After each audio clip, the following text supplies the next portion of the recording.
നമസ്കാരം. ധനവകുപ്പിന് ഉപദേശം നൽകുന്ന തിരക്കിലാണ് മുഖ്യമന്ത്രി പിണറായി വിജയൻ. മുഖ്യമന്ത്രി ഉപദേശം നൽകിയത് ഇങ്ങനെയാണ്: പ്രതിസന്ധി കാലത്ത് പണം ചെലവാക്കുന്നതാണ് കല. ഇത് കേട്ട് ഏത് കലയെന്ന് KN ബാലഗോപാൽ ചോദിക്കാത്തത് ഭാഗ്യം. ഇനി രഹസ്യമായി അത് ചോദിച്ചോ എന്നും അറിയില്ല.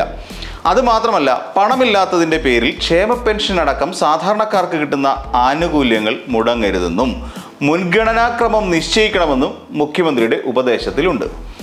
ഉദ്യോഗസ്ഥതല അവലോകന യോഗത്തിലാണ് മുഖ്യമന്ത്രിയുടെ ഈ ഒരു ഉപദേശം. രണ്ടാം പിണറായി സർക്കാരിൽ ഏറ്റവും അധികം പഴികേട്ട ഒരു വകുപ്പ് ധനവകുപ്പാണ്. ഇത് പറയുമ്പോൾ ആരോഗ്യവകുപ്പിനെ തള്ളിക്കളയുന്നില്ല. സംസ്ഥാനം അതിഭീകരമായ വിധത്തിൽ സാമ്പത്തിക പ്രതിസന്ധിയിലൂടെയാണ് കടന്നുപോയിക്കൊണ്ടിരിക്കുന്നത്.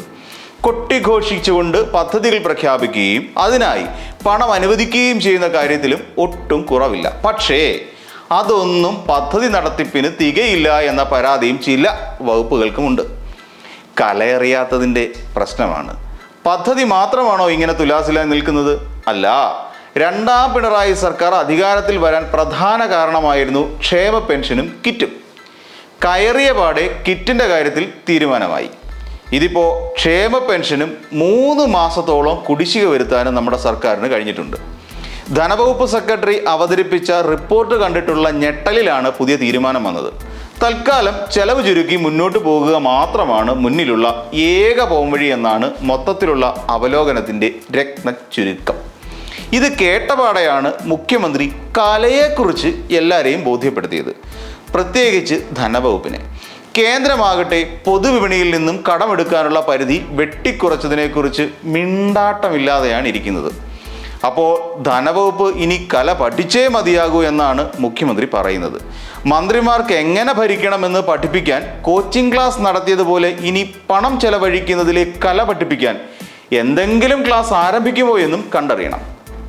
അതേസമയം മറ്റന്നാൾ മുഖ്യമന്ത്രി ലോക കേരള സഭയിൽ പങ്കെടുക്കാനുള്ള യാത്രയ്ക്കുള്ള ബാഗ് പാക്ക് ചെയ്യുന്നതിൻ്റെ തിരക്കിലാണ്. അതിനിടയിൽ പുതിയ ചില വിവരങ്ങൾ കൂടി പുറത്തു വരുന്നുണ്ട്. ഒരു കാലിത്തൊഴുത്ത് പണിയുമായി ബന്ധപ്പെട്ടുള്ള വിവരങ്ങളാണ് പുറത്തു വരുന്നത്. ഫെബ്രുവരി 14 കൗഹഗ് ഡേ പ്രഖ്യാപിച്ച സാഹചര്യത്തിൽ കേന്ദ്രത്തെ സുഖിപ്പിക്കുന്നതിനായിട്ടാണോ എന്നറിയില്ല, മുഖ്യമന്ത്രി ക്ലിഫ് ഹൗസിൽ ഒരു കാലിത്തൊഴുത്ത് നിർമ്മിക്കാൻ തീരുമാനമെടുത്തിരുന്നു. അതിനുള്ള എസ്റ്റിമേറ്റ് പൂർത്തിയായപ്പോൾ ഏകദേശം 1/2 കോടിയോളം വരുമെന്നായിരുന്നു പുറത്തു വന്ന വിവരം. മുഖ്യമന്ത്രിയോട് ഇക്കാര്യം ചോദിച്ചപ്പോഴോ ക്ലിഫ് ഹൗസിന്റെ മതിലാകെ തകർന്ന അവസ്ഥയിലാണെന്നും അത് വീണ്ടും കെട്ടിപ്പൊക്കാണമെന്നും ഒക്കെ ആയിരുന്നു പത്രക്കാരോട് പറഞ്ഞത്. അതിനിടെ പൊതുമരാമത്ത് വകുപ്പ് 2022 ജൂണിൽ ഒരു ഉത്തരവ് പുറത്തിറക്കിയിരുന്നു. അതിൽ പറയുന്നത് 42.9 ലക്ഷം രൂപയ്ക്ക് ചുറ്റുമതിലിന്റെ പുനർനിർമ്മാണവും പുതിയ കാലിത്തൊഴുത്ത് നിർമ്മാണവും എന്നാണ്. അവിടെയും തീരുന്നില്ല. ക്ലിഫ് ഹൗസിലെ നീന്തൽക്കുളത്തിന് വീണ്ടും പണം അനുവദിച്ചതും വിവാദമായിരുന്നു. 3.84 ലക്ഷം രൂപയാണ് 3ാം ഘട്ട പരിപാലനത്തിനായി ടൂറിസം വകുപ്പ് അനുവദിച്ചത്. ഊരാളുങ്കലിനാണ് നീന്തൽക്കുള നവീകരണ ചുമതല കൊടുത്തിരിക്കുന്നത്. ഇതുവരെ 38 ലക്ഷം രൂപയാണ് നീന്തൽക്കുളം നവീകരണത്തിനായി അനുവദിച്ചിട്ടുള്ളത്. അതിനായി സർക്കാർ അധികാരത്തിൽ വന്ന 2016 മെയ് മുതൽ 2022 നവംബർ 14 വരെ ക്ലിഫ് ഹൗസിലെ നീന്തൽക്കുളത്തിനായി ചെലവിട്ടത് 31,92,360 രൂപ. കുളം നവീകരിച്ചെടുക്കാൻ ചെലവ് 18,06,789 രൂപയായി. മേൽക്കൂര പുതുക്കാനും പ്ലാന്റ് റൂം നന്നാക്കാനും 7,92,433 രൂപയായി. ഇങ്ങനെയാണ് കലാപരമായി പണം ചെലവഴിക്കേണ്ടത് എന്നാണ് മുഖ്യമന്ത്രി ധനവകുപ്പിനോട് പറയുന്നത്.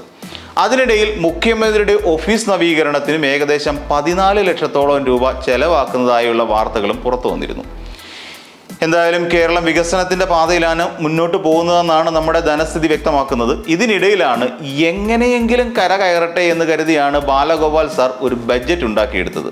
അതോടെ പുതിയ ധനമന്ത്രി ജനകീയ ബജറ്റ് അവതരിപ്പിച്ച മന്ത്രി എന്ന ഖ്യാതിയും നേടിയെടുത്തു. എല്ലാ കാര്യത്തിലും നികുതി ഏർപ്പെടുത്തിക്കൊണ്ടാണ് ധനവകുപ്പ് ഇങ്ങനെ ഒരു പ്രശസ്തി നേടിയെടുത്തത്. ജനങ്ങളെ ഏതൊക്കെ രീതിയിൽ ബുദ്ധിമുട്ടിക്കാമോ അതിനെല്ലാം വേണ്ടിയുള്ള ശ്രമത്തിലാണ് ധനവകുപ്പ്.